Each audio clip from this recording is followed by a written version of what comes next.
Alors aujourd'hui, on travaille sur la fête de la musique. Et le but, c'est vraiment de nettoyer un maximum avant le petit matin pour que la vie reprenne son cours en réalité. Donc on a commencé à 23 h, on est là jusqu'à 9 h du matin. Si on attend qu'il n'y a personne dans les rues de Paris pour travailler, on ne travaillera jamais. Donc on est obligé de travailler malgré la présence des fêtards au fur et à mesure dégrossir pour que ensuite les équipes qui reprennent le relais le lendemain puissent travailler correctement et finir le boulot. On a des agents qui balayent toutes les ordures dans la chaussée et on a l'aspiratrice qui aspire tous les déchets. À Boulaye, on va essayer de rester vraiment tous ensemble pour éviter de s'éparpiller. Essayer vraiment de rester groupés parce que là, ça commence à devenir un peu dangereux ici.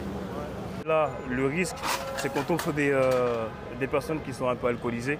Donc s'il y en a un qui commence à être un peu chaud, à vouloir agresser ou même prendre ton balai, ne prends pas le risque. Hein.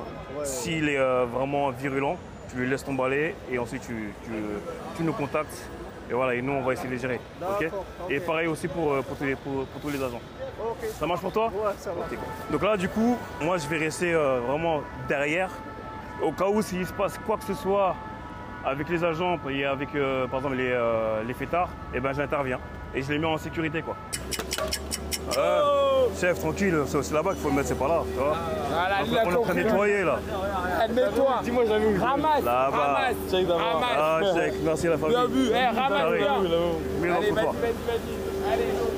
Merci à toi. Voilà, c'est mieux comme ça. Voilà. Merci. Bien. En général, les gens comme ça, quand ils sont un peu excités, je ne rentre pas dans leur jeu. Mais en fait, on va dire que je vais dans le sens, je vais déconner un petit peu avec eux. Ça va désamorcer. Voilà, on va se faire un petit hug, un petit check.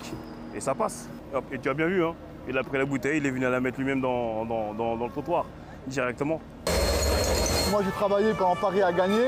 Donc on était en charge du nettoyage de toute la ville des Champs-Élysées. On a été sur des points où on s'est fait un peu caillasser. On nous a appelé sur le périph', Porte Saint-Cloud, où les jeunes balançaient des barrières sur le périph'.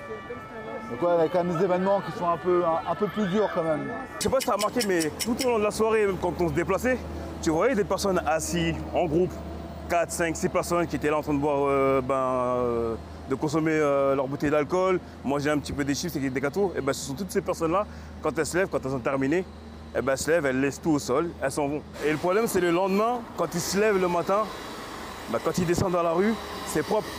Ils ne voient pas en fait tout ce qu'il y a dans la rue. C'est vrai que dans les corbeilles, ça manque de place, mais ça n'empêche que les gens peuvent très bien prendre leurs déchets et au lieu de les laisser sur tout le trottoir, tout le long, ils peuvent très bien les laisser près des corbeilles. À toutes les personnes qui ont laissé un déchet sur le trottoir, vous allez payer. Non, je plaisante.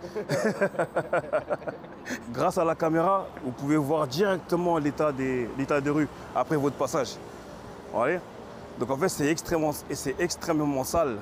Et je pense qu'il faudrait que tout le monde fasse un effort. Donc c'est vrai que c'est la fête, tout le monde est euphorique, etc. Mais un petit effort. Et franchement, c'est pour vous, c'est pour tout le monde. C'est votre ville, c'est Paris, c'est la capitale. Au moins laisser la plus belle ville, la plus belle capitale du monde dans un meilleur état.